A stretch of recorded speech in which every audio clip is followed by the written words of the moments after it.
Hello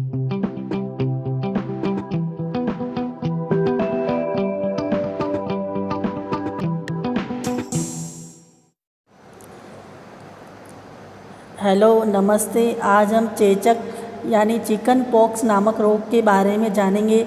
यह रोग self treatable होता है। इस रोगी का इलाज घर पर भी किया जा सकता है। जिस बालक को चेचक रोग हो जाता है उसे निम्न सावधानियां रखनी चाहिए। इस रोगी के बालक को बिल्कुल ही अलग रखना चाहिए। उसके लिए अलग कमरे की व्यवस्था होनी चाहिए और किसी दूसरे अन्य रोगी को इससे मिलने नहीं देना चाहिए। और चेचक के लक्षण दिखाई देते ही हमें किसी डॉक्टर से अवश्य परामर्श लेना चाहिए और डॉक्टर के निर्देश अनुसार ही उस रोगी का इलाज करना चाहिए। इस रोगी के जो भी हम बर्तन और जो भी वस्तुएं हम काम ले रहे हैं उसको बिल्कुल ही अलग रखनी चाहिए। कोई भी दूसरा व्यक्ति इसके संपर्क में न आए।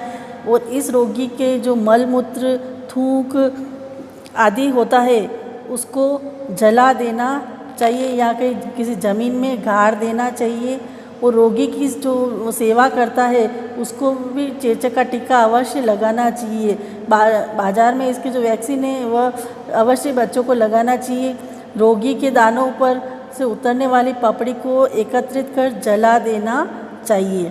और चेचक के रोगी से बचने के लिए या इस रोग से बचने के लिए चेचक का टीका अवश्य लगाना चाहिए। इस बात का प्रयत्न अवश्य करना चाहिए कि प्रत्येक व्यक्ति को चेचक का टीका समय पर लग जाए।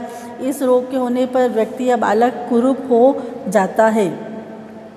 चेचक का उपचार करने के लिए इसके निदान करने के लिए कोई भी दवा नहीं है और यह रोग अपने आप ही कुछ समय में समाप्त हो जाता है। इसको बड़ी माता के नाम से भी जानते हैं। चेचक के रोगी को प्रत्येक प्रकार से अलग रखना चाहिए। मतलब इसके बिल्कुल ही अलग से कमरे की व्यवस्था होनी चाहिए। अलग से बिस्तर, कपड़े, खाना पीना, बर्तन सभी अलग से होना चाहिए। और रोगी के कमरे में ज़्यादा प्रकाश नहीं आना चाहिए क्योंकि तीव्र रोशनी से रोगी की आंखों पर बुरा प्रभाव पड़ता है। तो रोगी को ज़्यादा तेज़ लाइट से या सूर्य से बचाना चाहिए। चेचक के रोगी को पीने के लिए उबला हुआ पानी ही देना चाहिए। जो भी हम पानी दें उसे उबाल कर ही बच्चों को देना चाहिए, यानी कि बॉइल्ड वाटर बच्चों को देना चाहिए। और डाइट में उन्हें हल्का आहार ही देना चाहिए। किसी चिकित्सक की राय से अच्छी मरहम भी दानों पर लगा सकते हैं।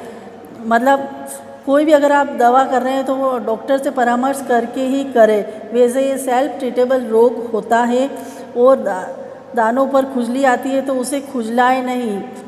तो इस रोग में सावधानी रखनी पड़ती है। ये भी एक संक्रमण से फैलने वाला रोग है।